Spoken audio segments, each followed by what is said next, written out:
బట్టి ఈ రీతిగా ఆన్‌లైన్‌లో కలుసుకొని ప్రభు పేరిట పాటలు పాడి, ప్రార్థన చేసి ఆయన నామాన్ని మహిమపరిచే మహాకృప, భాగ్యాన్ని దేవుడు మనకు అనుగ్రహించాడు. దాన్ని బట్టి దేవునికి స్తోత్రాలు చెల్లిస్తాం. మరి ఇప్పుడు మనం చదువుకున్న లేఖన భాగంలో నుండి మన ప్రభు మనకు 1, 2 ఆత్మీయ పాఠాలు నేర్పించినట్లు నేను కూడా ఒక చిన్న ప్రార్థన చేస్తాను. ప్రేమగల మా పరలోకపు తండ్రి, మీకే స్తోత్రాలు చెల్లిస్తా ఉన్నాం. మీ దయను, వాత్సల్యాన్ని, కృపా కనికరాన్ని బట్టి స్తోత్రాలు. అవును ప్రభువా, మమ్మల్ని రక్షించుకున్నారు. మీరు సొత్తుగా చేసుకున్నారు.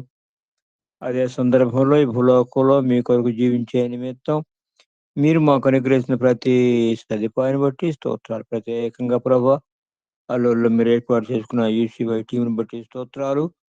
ఆ టీం ద్వారా జరిగిస్తున్న పరిచయాలన్నింటిని బట్టి స్తోత్రాలు చెల్లిస్తా ఉన్నాం. ప్రత్యేకంగా ప్రభా, ప్రతిదినం ఉదయకాలం ఈ రీతిగా 5 గంటల నుండి 6 గంటల వరకు కలుసుకొని మీ నామాన్ని గణపరిచే మహాకృప భాగ్యాన్ని ఇచ్చినందుకు స్తోత్రాలు చెల్లిస్తా ఉన్నాం. ప్రత్యేకంగా ప్రభా, ప్రతి ఆదివారం కూడా ఆయా ప్రాంతాలకెళ్ళి సువార్త ప్రకటన చేస్తుండగా అనేక ఆత్మల రక్షణ కొరకు వాడుకొని మీ నామం కనపరుచుకోండి. దీనదాసుని కూడా జ్ఞాపకం చేసుకుని ప్రభా, మరి ఏ మాటలైతే మాట్లాడాలో ఆ మాటలే పలుకుటకు సహాయం చేయండి. మీరు సహాయం చేస్తేనే కానీ మాకు సహాయం దొరకనే దొరకదు. ఆన్‌లైన్ ఎలాంటి ఇబ్బందులు లేకుండా సహాయం చేయండి. కనెక్ట్ అయిన ప్రతి సహోదరుని బట్టి స్తోత్రాలు చెల్లిస్తా ఉన్నాం. మీ దేవునితో నింపండి. అన్ని విషయాల మేలు కొరకు జ్ఞాపకం చేసుకునమని మా ప్రభువు, మా రక్షకుడైన యేసుక్రీస్తు ప్రభు యొక్క శ్రేష్టమైన నామమున స్తోత్రములు చెల్లించి, ప్రార్థించి వేడుకొనుచున్నాము తండ్రి. ఆమేన్. ఆమేన్. ఆమేన్. ఆమేన్. అయ్యా, అందరికీ వందనాలు. మరి ఈ దినాల్లో నేను యోహాను సువార్త చదువుకుంటా వస్తా ఉన్నాను. దాంట్లో ఉండే కొన్ని విషయాలు మరి అప్పుడప్పుడు ఇలాగ ఆన్‌లైన్‌లో పంచుకునే మహాకృప కూడా ప్రభు నాకు అనుగ్రహించాడు. మరి ఇప్పుడు యోహాను సువార్త ముగింపులోకొచ్చాను. మరి బహుశా రోమీయులకు రాసిన పత్రిక ప్రారంభిద్దాం అనుకుంటా ఉన్నాను. అయినా మరి ప్రార్థన చేయండి. మరి ఆఖరన యోహాను సువార్త ఆఖరి అంశాల్లో మనకున్నాయంటే యేసుక్రీస్తు ప్రభువు శిలువలో పలికిన మాటలు. అలాగా యేసుక్రీస్తు ప్రభువు పునరుత్థానుడైన తర్వాత ప్రత్యక్షమైన ప్రత్యక్షతలో యోహాను సువార్తలో 4 రాయబడ్డాయున్నాయి. లూకా సువార్తలో 4, అలాగే మార్కు సువార్తలో కూడా 4 రాయబడున్నాయి. మత్తయి సువార్తలో 2 మాత్రమే ఉన్నాయి.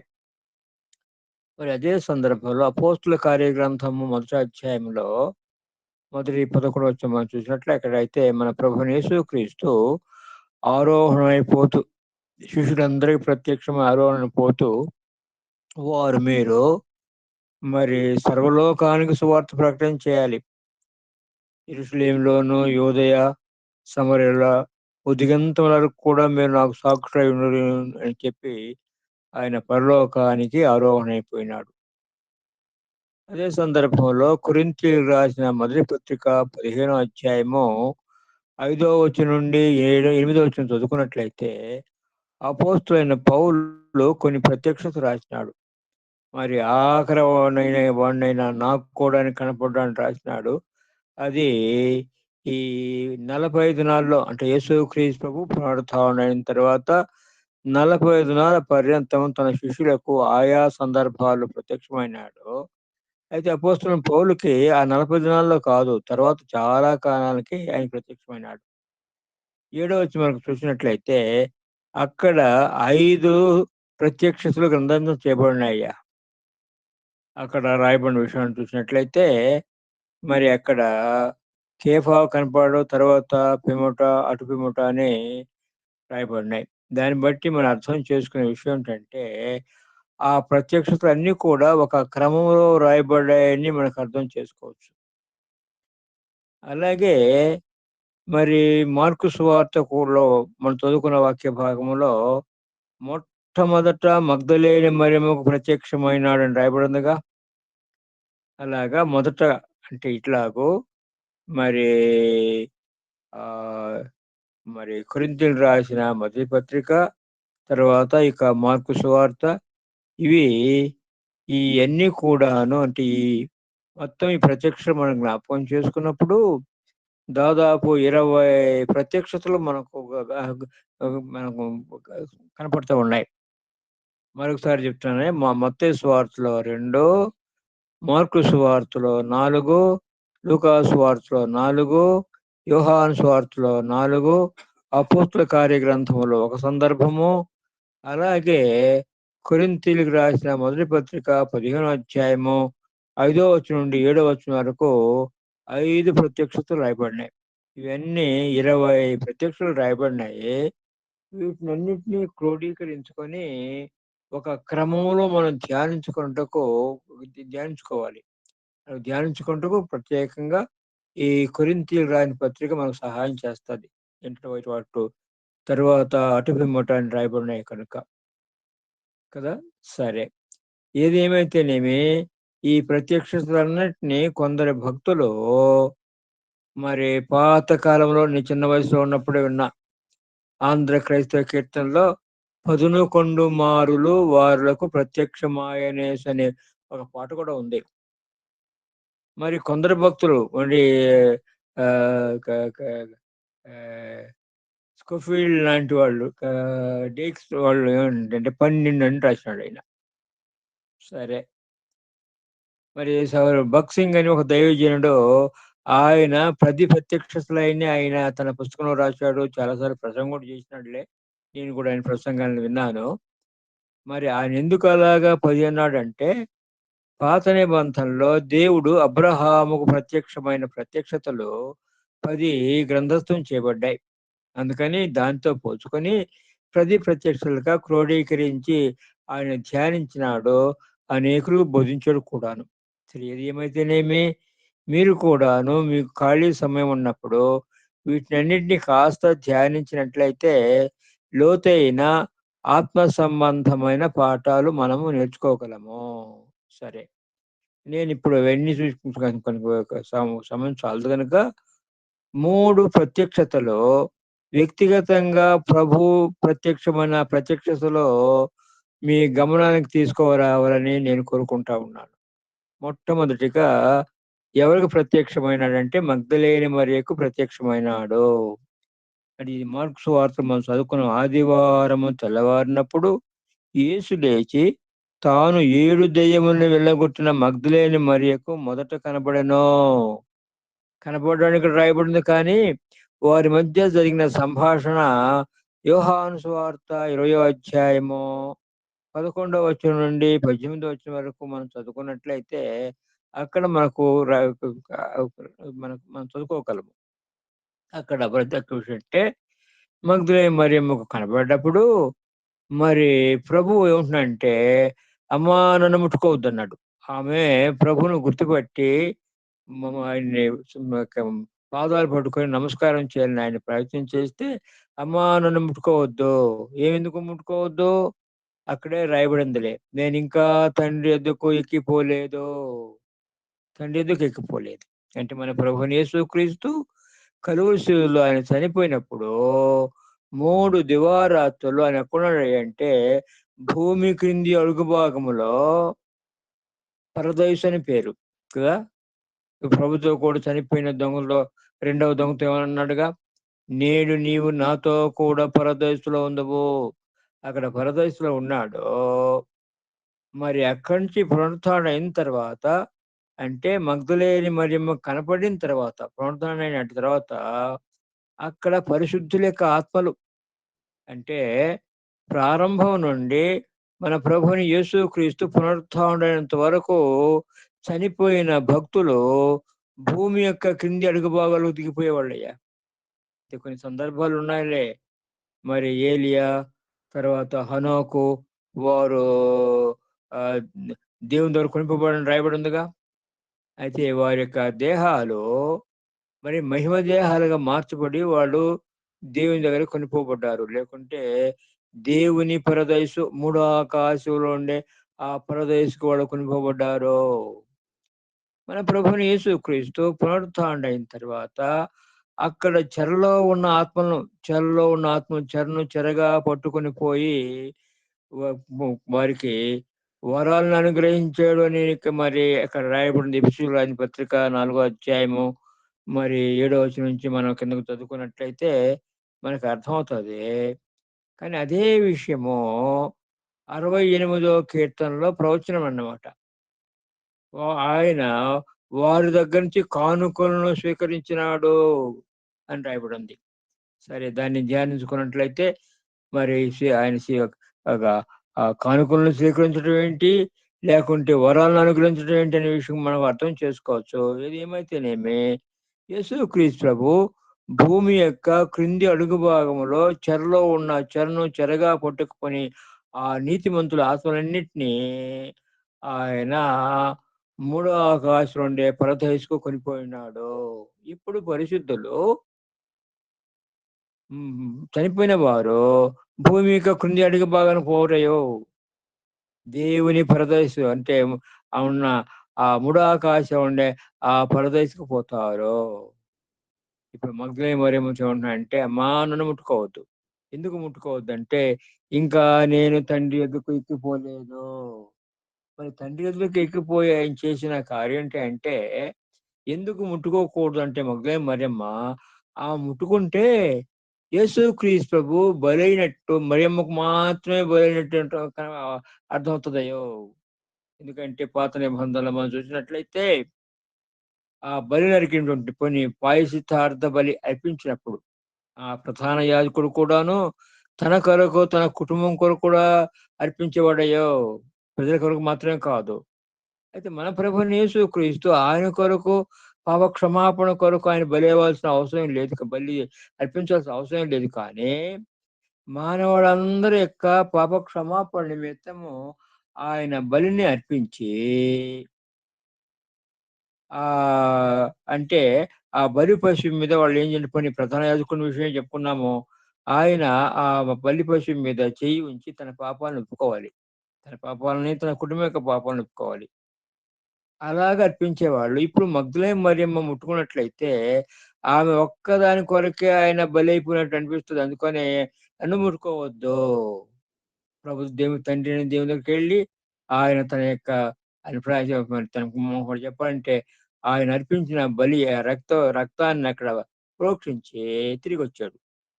ఇప్పుడు మార్గమధ్యన పోతా ఉన్న స్త్రీలు కనపడ్డాడయ్యో. మత్తయి సువార్తలో మనం చదువుకుంటే 20వ అధ్యాయంలో 9, 10 చూసినట్లయితే అక్కడ స్త్రీలు ఆయన పాదాలు ముట్టుకున్నారు అని రాయబడి ఉంది. చాలా మంది భక్తులు ఉంటారంటే మిగిలిన స్త్రీలు అంటారు, కానీ మిగిలిన స్త్రీలను రాయబడలేదయ్యో. స్త్రీలు బహుశా ఒకవేళ ఈ మగ్దలేనే మరియమ్మ కూడా వాళ్ళతో కూడా ఉండొచ్చు. ఉందని రాయబడలేదులే. అంటే ఎందుకు ఈ మాట అంటున్నా అంటే యేసుక్రీస్తు ప్రభు మరి పరలోకానికెళ్ళి దేవుని యొక్క సముఖములో ఆయన ప్రత్యక్షమనిచ్చి తిరిగి వచ్చినంత వరకు కూడాను ఎవరు కూడా ఆయన ముట్టుకునే దానికి వీలు లేదు. ఒక మాటలో చెప్పాలంటే మన అందరి పాప క్షమాపణ నిమిత్తం, అందరి పాప క్షమాపణ అంటే ఒక క్రైస్తవుల పాప క్షమాపణ మాత్రమే కాదు. లోకములో ఉండే ప్రజలందరి యొక్క పాప క్షమాపణ నిమిత్తము ఆయన బలి అర్పించి తన రక్తాన్ని తీసుకెళ్ళి తండ్రి యొక్క సముఖమున ఆయన ప్రోక్షించినాడు కదా. ఆయనకునే పేరులో ఒక పేరు లోక పాపమును మోసుకొని పోవు దేవుని గురి పిల్ల. ప్రపంచంలోని ప్రజలందరి పాపాలను ఆయన మోసుకొని పోయి ఆయన శిక్ష అనుభవించి మానవాళికి శిక్ష లేకుండా చేసినాడు. చేస్తాడు కదయ్యో, చేసేసాడు. వడ్డించిన భోజనం చిన్నంత సులభమయ్యా. నేను కూడా మరి నా యేసుక్రీస్తు ప్రభుని నాకు తారీఖు కూడా గుర్తుందిలే. 10th ఫిబ్రవరి 1969, 10వ తారీఖు ఫిబ్రవరి నెల 1969లో నేను 3వ సంవత్సరం ఇంజనీరింగ్ చేసేటప్పుడు తిరుపతిలో చదువుకున్నాను నేను. ఆ దినాల్లో యేసుక్రీస్తు ప్రభు నా సొంత రక్షకుడు అంగీకరించాను.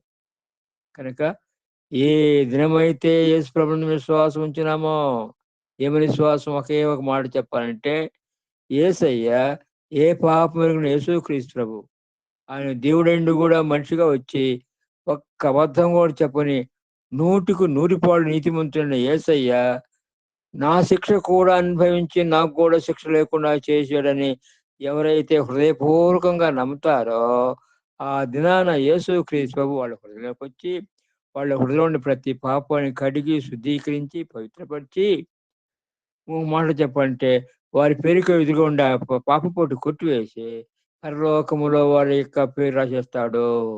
కనుక నమ్మిన మనకు ఇచ్చిన భాగ్యం, గొప్ప భాగ్యం, శాశ్వతమైన భాగ్యం, మేలు ఏంటంటే మన పేర్లు పరలోకంలో రాయబడ్డాయి కదా. నేను సర్వసాధారణ ఏమంటుంటానంటే యేసయ్యని నమ్మితే 2 లాభాలు. ఏంటి? పరలోకం మనకి ఇచ్చేశాడు. అదే సందర్భంలో భూసమున ఆశీర్వాదాలు కూడా అనుగ్రహిస్తాడు కదా. యవనస్తున్న బిడ్డలతోనే మాట్లాడితే ఈ మాట చెప్తా ఉంటారు. లూకాసు వార్త 10వ అధ్యాయం 20వ వచనం వాళ్ళ గమనానికి తీసుకొస్తా ఉంటా. నా కంటదొస్తులే. అయినను దయ్యములు మీకు లోబడుచున్నామని సంతోషింపక మీ పేరులో పరలోకములో వ్రాయబడి ఉన్నని సంతోషించండి. నిజమే. యేసుక్రీస్తు ప్రభువు నందు విశ్వాసం ద్వారా మన జీవితంలో అనేకమైన మేలు చేశాడు. మన ద్వారా కూడా అనేకులకి అనేక సందర్భాల్లో మేలు చేస్తున్నాయో. రోగుల కొరకు ప్రార్థన చేసిన స్వస్థ పొందారుగా. దయ్యాలు పట్టిన వాళ్ళకి ప్రార్థన చేసినప్పుడు మరి పారిపోయాయిగా. ఇన్ని మేళ్ళు చేస్తే కూడాను చేస్తా ఉన్నాడు ఆయన. వాటన్నిటికంటే గొప్ప మేలు, శాశ్వతమైన మేలు ఏంటంటే మన పేరు పరలోకంలో రాయబడింది. అందుకని మన సంతోషం, మన ఆనందం ఏంటంటే అన్ని పరిస్థితుల్లో కూడా మనం సంతోషించే ఆనందించే విషయం ఏంటంటే మనకి ఇవ్వబడిన రక్షణ భాగ్యాన్ని బట్టి. అందుకని ఒక భక్తుడు సరే రాయబడిన వాక్యానికి పేతురు రాసిన పత్రికలో రాయబడి ఉందిలే.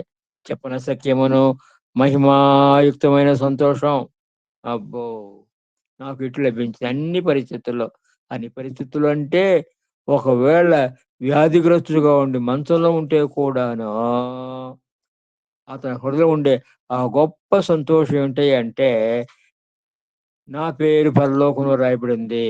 ఇప్పుడు మాట్లాడుతున్న గుండె ఆగిపోతే కూడాను ఈ యేసయ్య రాజ్యంలో ఉంటానే ఆ గొప్ప నిరీక్షణ ధన్యత దేవుడు మనకు అనుగ్రహించండి ఆయన.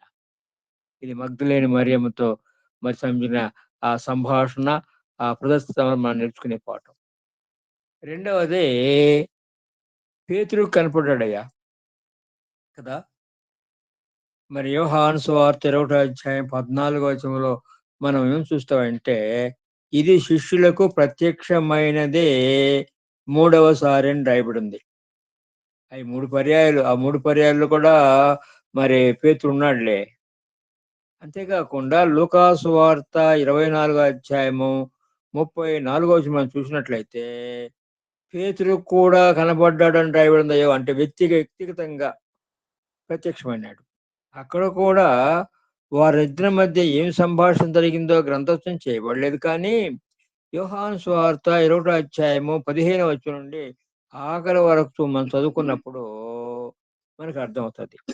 ఆ సందర్భాలంటూ కూడా ప్రభు చెప్పుంటాడు. పేతురు నేను నీకు చెప్పాను కదా, నన్ను ఎరగనని నువ్వు బొంకుతావని చెప్పావు కదా, నువ్వు స్థిరపడిన తర్వాత నీ సహోదరులను స్థిరపరచు. ఆయన్ని వెంటాడు. ఇంకో మాట చెప్పాలంటే వెంటాడి స్థిరపరచాల్సి వచ్చింది. ఆయన స్థిరపడిన తర్వాత ఎంత ఘనముగా దేవుడు ఆయన వాడుకున్నాడు మాకు తెలుసుగా. ప్రత్యేకంగా అపోస్తల కార్య గ్రంథం చదివినట్లయితే ఎంత ఘనముగా పేతుర్ని ప్రభు వాడుకున్నాడో చూడండి. ఎందుకోసం ఆయన ప్రసంగం చేస్తే 3000 మంది రక్షణ పొందారయ్యా చూడండి. అలాగా అపోస్తల కార్య గ్రంథంలో మరి ఆ దేవుడు ఆయన వాడుకున్న విధానాన్ని మనం అర్థం చేసుకోవచ్చు. అంటే దీంట్లో నేను నేర్చుకున్న పాఠం ఏంటంటే దేవుడు తన భక్తుల విషయంలో ఏ సంకల్పం అయితే ఆయన కలిగి ఉన్నాడో వారు ఎంత వెనుకాడినా సరే, ఎన్ని పర్యాలు కూడా నాకు వద్దులే ప్రభువా నేను చేయలేను అయ్యా అని అంటే కూడాను ఆయన విడిచిపెట్టాడు. చూడండి యేసయ్య మనకిచ్చిన ధన్యత ఏంటంటే మనం రక్షించుకోవడం మాత్రమే కాదు గాని మిగిలిన క్రైస్తవ జీవితం అంతా కూడాను ఆయన కొరకు మంచిగా జీవించి అనేక ఆత్మ రక్షణ కొరకు, క్షేమం కొరకు మరి సాధనంగా వాడుకుంటాడయ్యా. తప్పకుండా వాడుకుంటాడు. నేను చాలా మంది భక్తుల జీవితాలు మరి తరచుగా ఈ మాట వచ్చినప్పుడల్లా కూడా యోబు అని ఒక దైవజనుడు నాకు జ్ఞాపకం వస్తా ఉంటాడు. ఆయన క్రైస్తవ కుటుంబంలోనే పుట్టాడు. టీచర్‌గా పనిచేసినాడు ఆయన. మరి హై స్కూల్ హెడ్ మాస్టర్‌గా రిటైర్డ్ అయినాడు. ఆ దినాల్లో ఇప్పుడు నేను ఎప్పుడు విషయం చెప్తున్నానంటే 1972 విషయం చెప్తున్నాను. 72, 73 ఆ ప్రాంతంలో విషయం. నాకప్పుడు 23, 24 సంవత్సరాల వయసు. ఆయనకి 60 సంవత్సరాల వయసయ్యేవు. అంటే దాదాపు ఆయనకి నాకు 35 సంవత్సరాలు తేడా ఉందన్నమాట. ఆ దినాల్లో ఆ స్కూల్ టీచరు, పాస్టర్‌గా పనిచేసేవాళ్ళయ్యో! అలాగా అనేకమైన మరి ప్రసంగాలు చేసినాడు, వివాహాలు చేశాడు, సామాజిక కార్యక్రమాలను జరిగించినాడు. కానీ ఆయన స్థిరపడి సేవకు ఇప్పుసముకున్నంటే రిటైర్డ్ అయిన తర్వాత 60 సంవత్సరాల వయసులో ఆయన ముందుకొచ్చినాడు. అబ్బో! 101 సంవత్సరాలు బతికినాడయ్యో! ఆ మిగిలిన సంవత్సరం పోనీ 2, 3 సంవత్సరాలు ప్రక్కన పెడితే కూడాను ఎంత ఘనముగా దేవుడు ఆయన్ని వాడుకున్నాడంటే అబ్బా! అనేక ఆత్మల రక్షణ కొరకు సాధనంగా వాడుకున్నాడయ్యా. చూడండి. అంత గొప్ప మంచి ఉద్యోగి, మరి ధనవంతుడు. అలాంటి ఆయన కూడా ఎంత దీనంగా ఆయన సేవ చేసాడంటే అబ్బో! కాలినడకన కూడా పోయి సేవ చేసినాడయ్యా. అట్లాగు దేవుడు తన మన పట్ల అంటే తన శిష్యుల పట్ల, తన యొక్క బిడ్డల పట్ల ఆయన కలిగున్న ఆ మహా గొప్ప సంకల్పము ఆయన తప్పకుండా నెరవేర్చుకుంటాడు. కనుక ఈ దినాల్లో ఉంటూ ఉన్న మనము వింటున్న సహోదరులకి మరి ప్రభు జ్ఞాపకం చేసే విషయం ఏంటంటే, సమయం చాలా కొద్దిగా ఉంది గనక, మిగిలిన సమయాన్ని ప్రభువు కొరకు ఉపయోగించి, సాధనాలుగా ఆయన వ ఆయన కొరకు ఉపయోగపడాలని ప్రభు పేరిట మనం చేస్తా ఉంటున్నాను. నిజం చెప్పాలంటే పెద్ద పెద్ద ప్రసంగాలు మనం ఏం చేయాల్సిన అవసరం లేదు నాయనా. మా ఒకమ్మ ఒక స్కూల్ టీచర్ ఒకమ్ముంది. ఆమె స్కూల్‌కి బస్సులో దాదాపు గంట, గంటన్నర ప్రయాణం చేయాల్సొస్తదనమాట. ఆమేం జేసేది, మరి బస్సులో కూర్చున్నప్పుడు బైబిల్ చూసుకొని చదువుకుంటుంది. అది చూసిన వాళ్ళు, ఓహో! ఈ అమ్మ క్రైస్తవురాలు అనుకుంటారుగా. ఒకవేళ ఎవరైనా ప్రక్కన కూర్చుంటే, ఓరమ్మా మరి ఏంటి నువ్వు చదివేదంటే వాళ్ళతో 1, 2 మాటలు యేసుప్రభుని గురించి మాట్లాడడానికి ఆస్కారం ఉందిగా.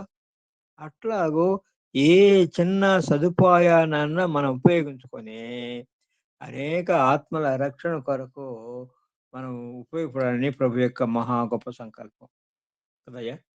పేతురుతో వ్యక్తిగతంగా ఆయన ప్రత్యక్షమైన విషయం. అంటే అది లూకాసు వార్త 24 అధ్యాయము 34 వచనం మనం చదువుకుంటా ఉన్నాము.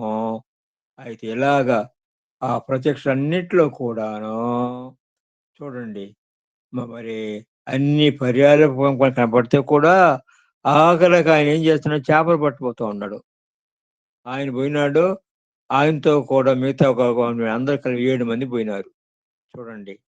అంటే నాయకుడు తప్పుటడుగుటేస్తే మిగతా వాళ్ళు కూడా మరి వెనకబడేదానికి ఆస్కారం ఉంది. ఇది సంఘ పెద్దలుగా మరి బాధ్యత కలిగిన సహోదరులుగా ఎంత జాగ్రత్తైన ప్రవర్తన కలిగి ఉండాలో చూడండి. అదే సందర్భంలో కుటుంబంగా తల్లి గాని, తండ్రి గాని భక్తి జీవితంలో వెనకాడితే పిల్లలు కూడా వెనకబడేదానికి ఆస్కారం ఉంది. కాబట్టి మనం ఈ రీతిగా అంటే సువార్త ప్రారంభం కూడాను ఇంటి దగ్గర నుంచే ప్రారంభం కావాలయ్యా. మనకు తెలుసుగా అంద్రెయ మరి మెస్సియాను కనుగొన్న తర్వాత తన సహోదరుని పేతురుతో చెప్పాడుగా. పేతురు నేను మెస్సియాను కనుగొన్నాను. నువ్వు కూడా చూద్దువురా అని తీసుకొచ్చాడు. ఇట్లాగా మన పరిచర్య అంతా కూడాను మన కుటుంబంలో ప్రారంభం కావాలి. మన గ్రామంలో ప్ర ప హ్మ్. ప్ర జరగాలి. ఎక్కడైతే మనం ఉద్యోగం చేస్తా ఉన్నామో, ఎక్కడైతే ఎవరితో అయితే మనం మరి కలిసి ఉంటున్నామో, వారు కూడా ప్రభువుని విశ్వాసం ఉంచి రక్షణ పొందేదానికి ప్రభువు మనల్ని సాధనాలుగా వాడుకుంటాడు. పేతురు జీవితంలో నేర్చుకునే పాఠం ఏంటంటే, ఇకనైనా ఇన్ని పర్యాయాలు ప్రభువు మాట్లాడాడు కనుక అని మరొకసారి చెప్తున్నానయ్యా. ఆయన ఎన్ని సార్లు వెనక అడుగేస్తే కూడాను పెట్టేవాడు కానే కాదు. వెంటాడి ఆయన లైన్‌లో పెట్టుకొని జరిగించుకోవాల్సిన ఘనకార్యాన్ని తప్పకుండా జరిగించుకుంటాడు. సరే. ఇప్పుడు మూడో వ్యక్తి విషయం గురించి కూడా కొన్ని మాటలు మాట్లాడుకొని మనం ముగించుకుందాం. యాకోబు. యాకోబు ఎవరు తెలుసయ్యా? యాకోబు ఎవరు అంటే ప్రభు సహోదరుడైన యాకోబు. ఈ ప్రభు సహోదరుని యాకోబుని గురించి మనం చూసుకోవాలంటే చాలా విషయాలు నేర్చుకోవచ్చు. మరి యేసుక్రీస్తు ప్రభు జీవించిన దినాల్లో యేసు ప్రభు యొక్క సహోదరులు ఆయన విశ్వాసం ఉంచలేదయో. ఇది యోహాను సువార్త 7 అధ్యాయం 5 వచనం చూసినట్లయితే ఆయన సహోదరులైనను ఆయన విశ్వాసం ఉంచలేదని రాయబడింది. యేసుక్రీస్తు ప్రభు ఒక ఇంట్లో మాట్లాడుతూ ఉంటే ఆయన మాటలు ఎందుకు ఏమిటారు పిచ్చోడని వీళ్ళు ఎగతాళి చేశారయ్యో. చూడండి. అంటే ఆ యోహాను అంటే యేసు ప్రభు యొక్క సహోదరులతో మరియమ్మ అనేక సందర్భాలు చెప్పుండొచ్చు. అయ్యా మీ అన్నంటే సామాన్య మనుషుడు కాదయ్యా, ఆయన దేవుడు, దేవుని కుమారుడు. మరి ఎప్పుడు నమ్మినాడు? మరి నమ్మలేదు. చూడండి ఎప్పుడు నమ్మినాడు? యేసు క్రీస్తు ప్రభు పునరుత్థానుడు అయిన తర్వాత మరి చాలా దినాల తర్వాత ఒక మాట చెప్పాలంటే ఏ 38వ దినమో లేకుంటే 39వ దినమునో ఆయన కనపడని కూడా చెప్పుకోవచ్చయ్యో. చూద్దాం ఉంటారా? దయచేసి చూడండి ఈ విషయాన్ని. ఆ కొరింథీయులకు రాసిన మొదటి పత్రిక 15వ అధ్యాయము 5వ వచనం నుండి కొన్ని మాటలు చదువుకుందాం. ఎవరైనా చదవగలరయ్యా? అపోస్తలుడైన పౌలు కొరింథీయులకు రాసిన మొదటి పత్రిక 15వ అధ్యాయము 5వ వచనం నుండి 7వ వచనం వరకు. లేఖనముల ప్రకారము 3వ దినమున లేపబడెను. ఆయన కేఫాకును తరువాత 12 కనబడెను. అటు పిమ్మట 500కు ఎక్కువైన సహోదరులకు ఒక్క సమయమందే కనపడెను. వీరిలో అనేకులు ఇప్పటి వరకు నిలిచి ఉన్నారు, కొందరు నిద్రించిరి. తరువాత ఆయన యాకోబుకును అటు తరువాత అపొస్తలులకు అందరికీ కనబడెను. చాలయ్యా. చూడండి అంటే ఆఖరి దినాల్లో అందుకని యాకోబు జీవితాన్ని నేను చదువుకున్నప్పుడు అర్థం చేసుకున్న విషయం ఏంటంటే మొదటివాడు కడపటి వాడే పడాయో. అంటే యేసు ప్రభు ఏ కుటుంబం అయితే పుట్టినాడో ఆ కుటుంబంలో ఉన్న యాకోబు యేసు క్రీస్తు ప్రభు జీవించిన దినాల్లో ఆయన ప్రభుని విశ్వాసం ఉంచలేదు. ఆఖరి దినాల్లో అంటే ప్రభు ఆరోహణ మరి ఆ ప్రభు మరి పునరుత్థానం అయిన తర్వాత ఆయనకి వ్యక్తిగతంగా ప్రత్యక్షమైనప్పుడు ప్రభు నమ్ముకున్నాడు. ఆ నమ్ముకున్న వ్యక్తి ఎంత ఘనమైన స్థితికి వచ్చాడంటే అబ్బో ఆశ్చర్యపడతామయ్యా. ఈ విషయాన్ని ప్రత్యేకంగా గల్తీయులకు రాసిన పత్రిక 2వ అధ్యాయము ఆ 7వ వచనం చూద్దాం ఉంటారా? అపోస్తలుడైన పౌలు గల్తీయులకు రాసిన పత్రిక 2వ అధ్యాయము 8, 9 వచనాలు కలిసే ఉన్నాయి. అవి చదవగలమ్మా? నేను చదువుతానులే. అపోస్తలుడైన పౌలు గల్తీయులకు రాసిన పత్రిక 2వ అధ్యాయము 8, 9 వచనాలు కలిసే ఉన్నాయి. అయినా 7వ వచనం కూడా చదువుతాను. అయితే సున్నతి పొందిన వారికి బోధించుటకై సువార్త పేతురుకి ఎలాగ అప్పగింపడినో అలాగే సున్నతి పొందిన వారికి బోధించుటకై నాకు అప్పగింపబడిని వారు చూచినప్పుడు, అనగా సున్నతి పొందిన వారికి అపోస్తలుడగుటకు పేతురునకు సామర్థ్యము కలుగజేసిన వాడే అన్యజనులకు అపోస్తలుడగుటకు నాకును సామర్థ్యం కలుగజేసని వారు గ్రహించినప్పుడు స్తంభములుగా ఎంచబడిన యాకోబు, కేఫా, యోహాను వారు నాకు అనుగ్రహింపబడిన కృపను కనుకొని మేము అన్ని జనులకును తాము సున్నతి పొందిన వారికి అపోస్తులుగా ఉండవాలని చెప్పి తమతో పాలువారమౌటకు సూచనగా నాకును బర్నబాకును కుడి చేతిని అప్పగించిరి. చూడండి, సంఘములకు స్తంభముగా ఎంచబడిన వారు ఎవరట? యాకోబు, కేఫా, యోహాను. మరి యేసు ప్రభు యొక్క శిష్యులకు జాబితా 4 సందర్భాలు రాయబడి ఉందయ్యా. ప్రతి సందర్భం కూడా మొట్టమొదటి పేరు ఎవరి పేరు ఉంటుంది? పేతురు పేరే ఉంది. కానీ ఇక్కడ పేతురు పేరు రెండోది అయిపోయింది. పేతురు పేరు కంటే ముందుకు వచ్చేసిందయ్యో ఈ పేరు యాకోబు పేరు. దీన్ని బట్టి మనం అర్థం చేసుకునే విషయం ఏంటంటే, ఆఖరన నమ్ముకున్న ఈ యాకోబు మొదటి వాడైనాడు. దేవుని వాక్యం అని చెప్తుందిగా, మొదటి వాడు కడపటి వాడయ్యాడు, కడపటి వాడు మొదటి వాడైనాడు. ఈ విషయాన్ని పుస్తకాల గ్రంథంలో మనం చదువుకున్నట్లయితే యాకోబు యొక్క స్థానం ఎంత ఘనమైన స్థానం. ప్రత్యేకంగా 15వ అధ్యాయంలో చూస్తే, మరి ఆ పుస్తకాల గ్రంథంలో పౌరు భక్తులు కూడాను యాకోబు కూడా ఈ విషయం చెప్పుండయ్యా అంటున్నాడు. అంటే అంత ప్రియారిటీ ఆయనకి ఇచ్చేవాళ్ళు ఇచ్చినారనమాట. ప్రత్యేకంగా పుస్తకాల గ్రంథం 15వ అధ్యాయం మనం చూసినట్లయితే, అక్కడికి జరిగిన ఆ కాన్ఫరెన్స్ కి ఆయన ప్రెసిడెంట్ గా ఉండి ఆ కాన్ఫరెన్స్ ని నడిపించాడయ్యా. చూడండి కదా, మొదటి వాడు కడపటి వాడయ్యాడు, కడపటి వాడు మొదటి వాడయ్యాడు. ఈ యాకోబు స్తంభములుగా ఉండిన వారు, స్తంభములుగా ఎంచబడిన యాకోబు, కేఫా, యోహాను వారు నాకు అనుగ్రహింపబడిన కృపను కనుగొని, మేము అన్ని జనులకును తాము సున్నతి పొందిన వారికి అపోస్తులుగా ఉండవాలని చెప్పి, తమతో పాలువారమౌటకు సూచనగా నాకును బర్నబాకును కుడి చేతిని ఇచ్చిరి.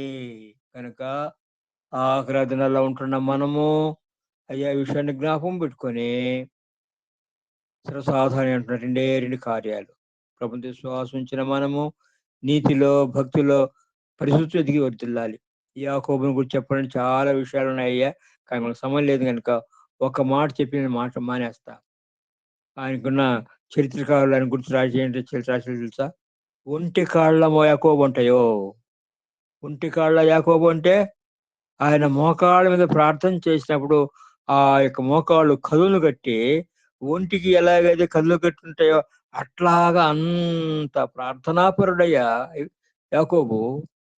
అలాగా ఈ దినాల్లో ఒకవేళ నాలాంటి వృద్ధులు అక్కడికి ఇక్కడికి వెళ్ళి సువార్త ప్రకటన చేయలేకపోతే కూడాను, ఇంట్లో ఉన్న సమయాన్ని ప్రార్థనతో గడిపినట్లయితే, ప్రార్థన ద్వారా అనేక ఆత్మల రక్షణ పొందేదానికి ప్రభు సాధనంగా వాడుకుంటాడయ్యా.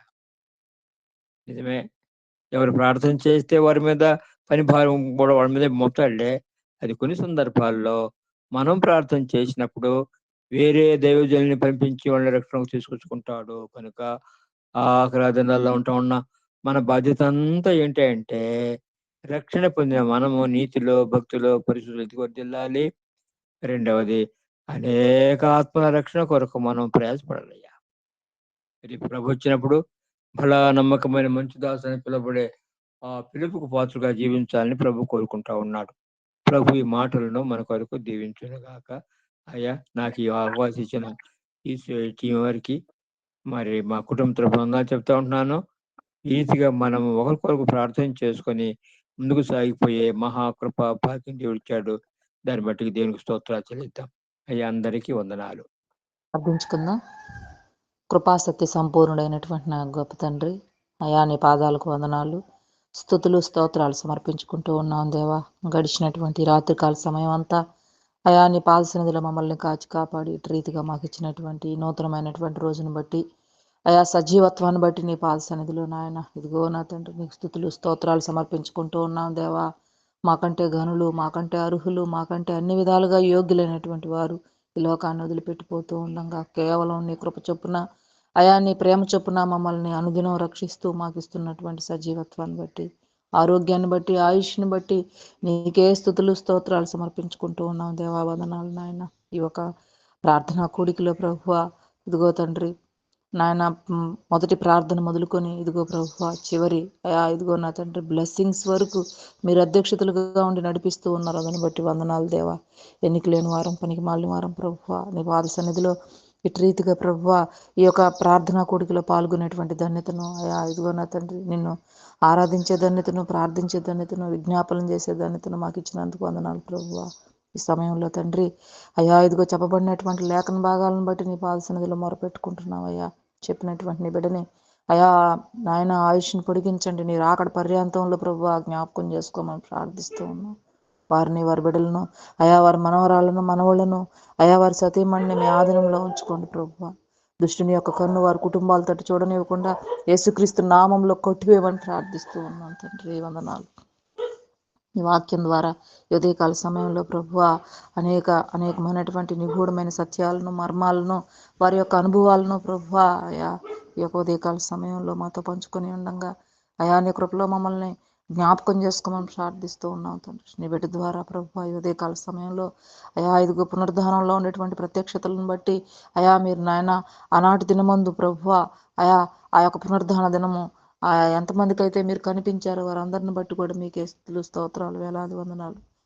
ఇదిగో నా తండ్రి అయా మరియ విషయంలో అయా అలాగనే ప్రభువా పేతురు విషయంలో నాయన ఇంకా అనేకులు విషయంలో ప్రభువా మీరు వారిని ప్రత్యక్షంగా వారిని మీరు తాకారు. ప్రత్యక్షంగా నాయన ఇదిగో నా తండ్రి మీ యొక్క పునరుద్ధాన దినాన్ని ఆ యొక్క సమయాన్ని, ఆ గడియను వారికి తెలియజేశారు ప్రభువా. నేనున్నాననేటువంటి నమ్మకాన్ని, విశ్వాసాన్ని ఇచ్చారు ప్రభువా. అందుని బట్టి వందనాలు నాయన. నీ యొక్క ఆ మర్మాలు ప్రభువా మాకు తెలియజేశారు, అందుని బట్టి వందనాలు. ఆ లేఖనాలు మేము మర్చిపోకుండా మా హృదయంలో ధ్యానించుకుంటూ అయా ఇదిగో నా తండ్రి తిరిగి మళ్ళీ ప్రభువా ఈనాటి దినమందు ప్రభువా వాటిని మరొకసారి మేము నాయన చదువుకొని వాటిలో ఉండేటువంటి విషయాలన్నింటిని కూడా గ్రహించి అయా నీ యందు నమ్మకంగా, విశ్వాసంగా ముందుకు కొనసాగింపు చేయమని ప్రార్థిస్తూ ఉన్నాం ఆయన. ఇలాగున అయా ఉదయకాల సమయంలో ఇచ్చినటువంటి వర్తమానాన్ని బట్టి మీకే స్తుతులు, స్తోత్రాలు సమర్పించుకుంటూ మరొకసారి పెద్దలు శాంసన్నయ్య గారిని మీ పాసాన్ని తీసుకొస్తూ మీ కృప, మీ కాపుదల, మీ కంచి వారి చుట్టూ ఉంచమని, వారికి మంచి శక్తిని, బలాన్ని, ఆరోగ్యాన్ని, ఆయుష్ను దయచేయమని, ఇంకా అనేకమైనటువంటి మర్మాలతో ప్రభువా అయా మాతో ఒక ఆత్మీయులుగా ఉండి ముందుండి నడిపించి అయా ఇంకా నాయన సన్నిహితంగా మేమంతా కూడా ప్రభువా మీలో ఎదుగుటకు సహాయం దయచేసి మహిమ పొందుకోమని సమస్త ఘనత, మహిమ, ప్రభావాలు మీకే ఆరోపించుకుంటూ యేసుక్రీస్తు నామంలో అడిగి వేడుకొని ప్రార్థిస్తున్నాను పరమ తండ్రి. ఆమేన్.